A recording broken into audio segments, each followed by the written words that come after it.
بسم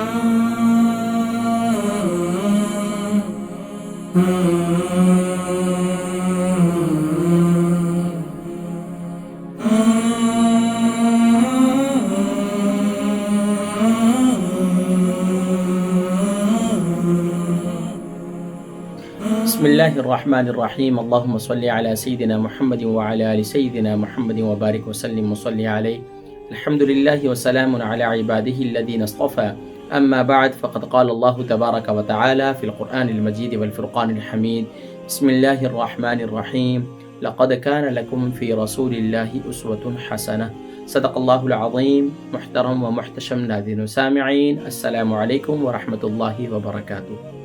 ناظرین کرام، الحمدللہ ماہ رمضان المبارک کا دوسرا عشرہ چل رہا ہے، عشرہ مغفرت۔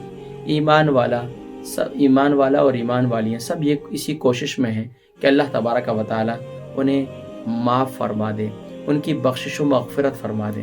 ناظرین کرام، سبحان اللہ، ہم اپنے 13ویں روزے کی حفاظت، حقوق العباد کی ادائیگی کر کے سبحان اللہ ہم اپنے 13ویں روزے کی حفاظت کر سکتے ہیں۔ ناظرین کرام، وہ کیسے؟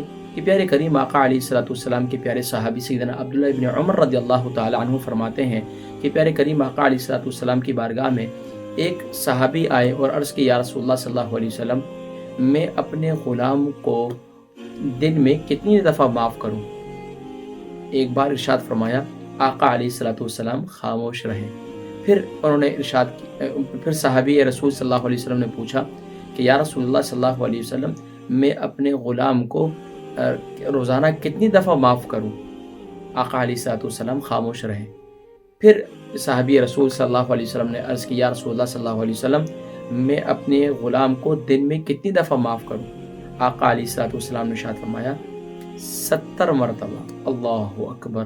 ناظرین کرام، گویا کہ امت کو یہ تعلیم دی، اے میرے امتیوں، تم عفو اور درگزر سے کام لو، معاف کیا کرو۔ تم دنیا والوں کو معاف کرتے رہو گے، میں تمہاری خطاؤں کو معاف کرتا رہوں گا۔ تم دنیا والوں کو درگزر کرتے رہو گے اور سبحان اللہ میں تمہارے آخرت میں درجات کو بلند کرتا رہوں گا۔ ناظرین کرام، سبحان اللہ، یہ معاف کرنا یہ اللہ تبارک و تعالیٰ کی صفت ہے۔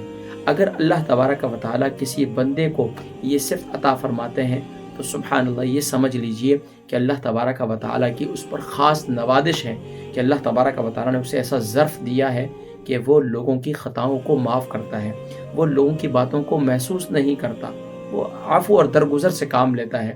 آئیے ناظرین کرام، ہم ماہ رمضان المبارک کے اس دوسرے عشرے کے اندر جہاں رب سے معافی کے طلبگار ہیں، وہیں بندوں سے بھی معافی مانگیں اور بندوں کو بھی معاف کرنے کی ہمیں توفیق نصیب فرمائے۔ ناظرین کرام، انشاءاللہ العزیز اپنے 14ویں روزے کی کیسے حفاظت کر سکتے ہیں اعمال کے ذریعے اور حقوق العباد کے ذریعے، انشاءاللہ العزیز اس کا ذکر اگلی نشست میں کریں گے۔ اپنی دعاؤں میں یاد رکھیے گا۔ السلام علیکم ورحمۃ اللہ وبرکاتہ۔